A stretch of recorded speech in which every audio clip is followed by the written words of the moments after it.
চোখ দিয়ে top top করে পানি পড়ে আর আমার নবীর কথা চিন্তা করে। দেখেন ইয়াহুদি যুবক আমার নবীর কেমন মোহাব্বত করছে বাজান। আরেকটু সামনে গেল মক্কাতুল মুকাররমায়। যাইতে যাইতে যাইতে যাইতে একজন সাহাবীর সাথে দেখা, বৃদ্ধ সাহাবী, একজন বয়স্ক সাহাবী, মুসলমান বাজান। আগে ওনার সাথে দেখা হলো, ডাক দিয়া কয়, হুজুর আমার, আপনি কি বলতে পারেননি আমার নবীর বাড়ি কোথায়? আমার দয়াল নবী, মায়ার নবী, রহমাতুল লিল আলামিন নবীর বাড়ি কোথায়? হুজুর ডাক দিয়া কয়, যুবক, ও যুবক রে, তুমি কার কথা কইলা আমার অন্তর কেঁপে উঠছে, জোরে কোন মারহাবা। ও যুবক, আমিও তো সেই নবীর পাগল, যেই নবীকে তুমি খুঁজতেছো। যুবক কই, হুজুর গো, জানেননি আমি সিরিয়া থেকে মক্কাতুল মুকাররমায় হেঁটে হেঁটে আসছি বাজান রে, অনেক দূরের পথ হেঁটে হেঁটে আসছি। আগের যুগে বাস ছিল না, আগের যুগে বাজান প্রাইভেট কার ছিল না, আগের যুগে বাজান বিমান ছিল না। তখন বাজান ঘোড়ায় করে, ওটে করে মানুষ সফর করত। ওই যুবক দেখেন কত নবীকে মোহাব্বত করে। ও দুনিয়ার যুবক, দেখো আমার নবীকে তুমি কেমন অনুসরণ করবা। আজকে তুমি পরনিন্দা করো, আজকে তুমি সমালোচনা করো, আজকে তুমি গীবত করো, আজকে তুমি নারীর পিছনে ঘোরো, আজকে তুমি টাকার পিছনে ঘোরো। দেখো ইয়াহুদি যুবক কার পিছনে ঘোরে। ডাক দিয়া কয়, হুজুর গো, আপনি একটু বলেন না আমার দয়াল নবী, মায়ার নবীর বাড়ি কোথায়? জোরে কোন মারহাবা। আমার দয়াল নবী, মায়ার নবী, রহমাতুল লিল আলামিন নবীর বাড়ি কোথায়?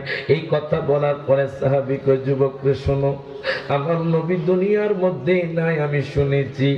জানি না নবীর রওজা মুবারক কোথায়।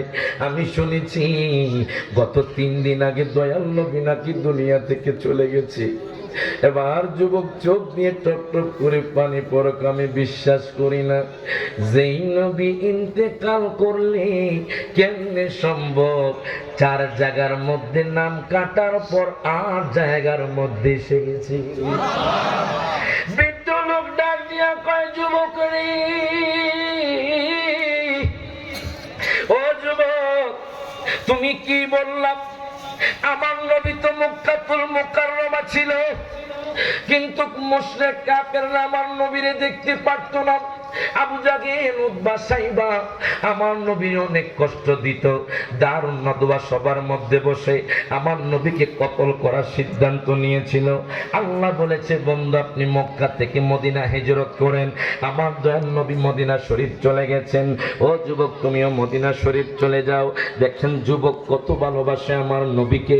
মক্কাতুল মুকাররমা থেকে যাইতে যাইতে যাইতে যাইতে যাইতে বাজান মদিনা শরীফ চলে গেল।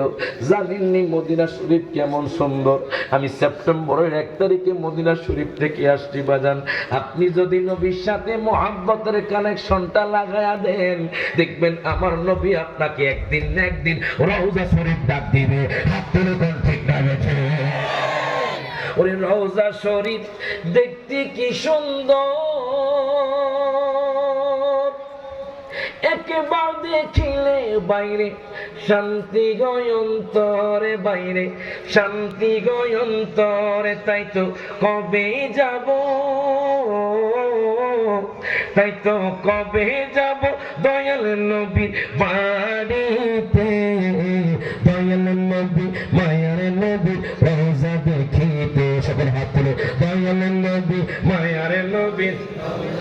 যারা আমার নবীর বাড়িতে যাইতে চান তারা একটু হাত তুলে মুখে মুখে বাজান গুনগুন করে করবেন বাজান। সকলে একসাথে হাত তুলে বলে, যাব মোরা নবীর বাড়ি, বলেন যাব মোরা নবীর বাড়িতে, দয়াল নবী, মায়ার নবী রওজা দেখিতে।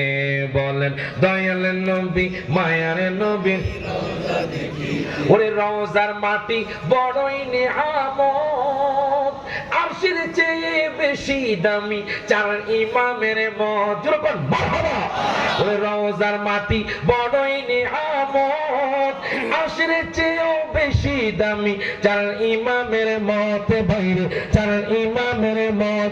তাই তো কবে যাব,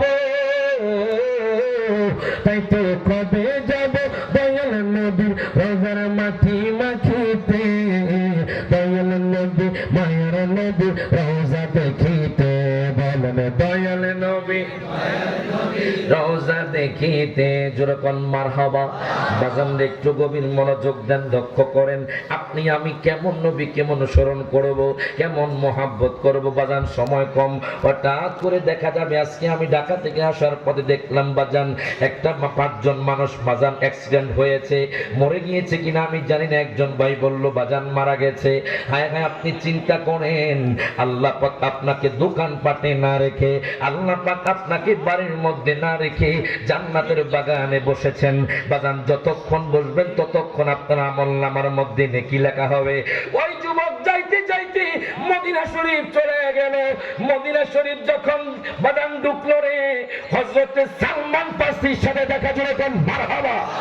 হযরতে সালমান ফার্সির সাথে দেখা, যিনি এত সুন্দর বাজান, যার খেজুর বাগানে আমি নগণ্য গোলাম গিয়েছি বাজান।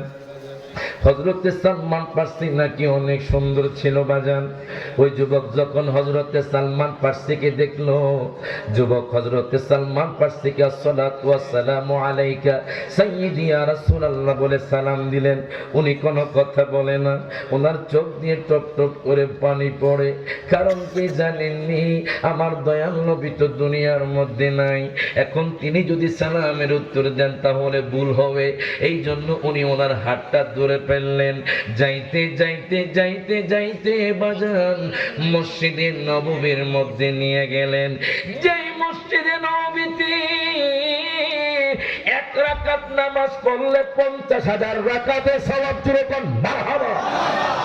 1 রাকাত নামাজ পড়লে বাজান 50,000 রাকাতের সওয়াব। আর যদি কাবা শরীফে পড়েন বাজান 1 লক্ষ রাকাতের সওয়াব। আমি নগণ্য গোলাম বাজান 7 দিন বা জামাত নামাজ পড়েছি বাজান। হায় গায় ওই নবীর প্রেমিক কি ইহুদি গোলাম কি হযরতে সালমান ফার্সি মসজিদে নববীর মধ্যে নিয়ে গেলেন। উনি আবার দয়াল নবী মায়ার নবী বলে ডাক দিলেন। সিদ্দিক আকবর সেখানে বসা বাজান, ফারুক আজম সেখানে বসা, হযরতে উসমান জিন্নুরাইন সেখানে বসা, হযরতে মাওলানা আলীও সেখানে বসা। ওনারা বসে বসে মন খারাপ বাজান। যখন আমার নবীর নাম নিল, সিদ্দিক আকবর হাউমাউ করে কান্না শুরু করে দিলেন বাজান। ফারুক আজম হাউমাউ করে কান্না শুরু করে দিলেন। মাওলানা আলীও কান্না শুরু করে দিলেন। হযরত বেলালও কান্না শুরু করে দিলেন। হযরত আম্মারও কান্না শুরু করে দিলেন। ইহুদি যুবক ডাক নিয়ে তো হুজুর গো, ও হুজুর, আমি যখন আপনাকে সালাম দিলাম হুজুর, দেখলাম আপনার চোখ দিয়ে টপ টপ করে পানি পড়ে। এখন দেখি মসজিদের মধ্যে যখন নবীর নাম নিলাম, সাহাবায়ে কেরামরা বসে বসে কান্না করে। একটু বলেন না আমার দয়াল নবী মায়ার নবী কোথায়? মাওলা আলী ডাক দিয়া কয়, যুবক,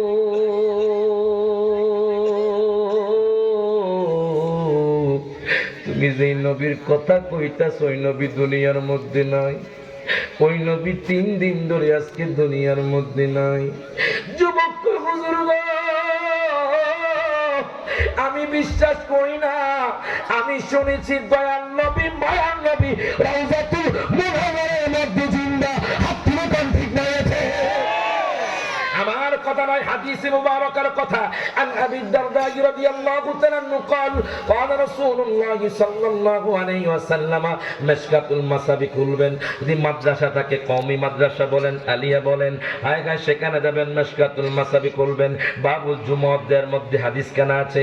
হযরত আবি দারদা থেকে হাদিস কানা বর্ণিত। আন আবি দারদা রাদিয়াল্লাহু তাআলা আনহু قال قال رسول الله صلى الله عليه وسلم اكثروا الصلاه علي يوم الجمعه فانه مشهود يشهده الملائكه وان احدا لم يصلي علي الا اجرت علي صلاته. قال قلت بعد الموت ان الله حرم على الارض ان تاكل جساد الانبياء فنبي الله حي ويرزق. رواه الترمذي. প্রত্যেকে জবান থেকে হাত তুলে বলি ইয়া রাসূলুল্লাহ। হযরত আবি দারদা থেকে হাদিস কেন বর্ণিত। এর বাজান ও যুবক ভাই দেখো, অনেকে বলে বাজান আমার নবী নাকি রওজায় পচা গলা। নাউজুবিল্লাহ। আরো জোরে কও নাউজুবিল্লাহ। যেহেতু ভাইজান আকীদার কথা বলছি বাজান, আকীদার কথা বলবে যেরকম মারহাবা মারহাবা। হযরত আবি দারদা থেকে হাদিস কেন বর্ণিত। অনেক ভাই বলে আমার নবী নাকি পচে গলে গেছে। ও ভাই, তোমার কি মনে কষ্ট লাগে না? যেই নবী তোমার জন্য আমার জন্য এখনো কান্দে, হাসরের ময়দানে রব্বি সাল্লিম ইয়া উম্মতি বলে কান্না করবে। হযরত আবু দারদা থেকে হাদিস কানা বর্ণিত, আমার নবী কয়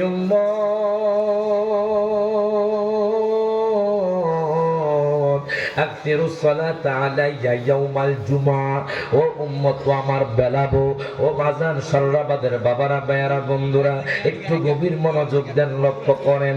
আমার নবী কয় উম্মত তোমরা শুক্রবার দিন বেশি বেশি দুরূদ পড়ো। সুবহানাল্লাহ, মারহাবা। আমার নবী কয় শুক্রবার দিন বেশি বেশি দুরূদ পড়ো।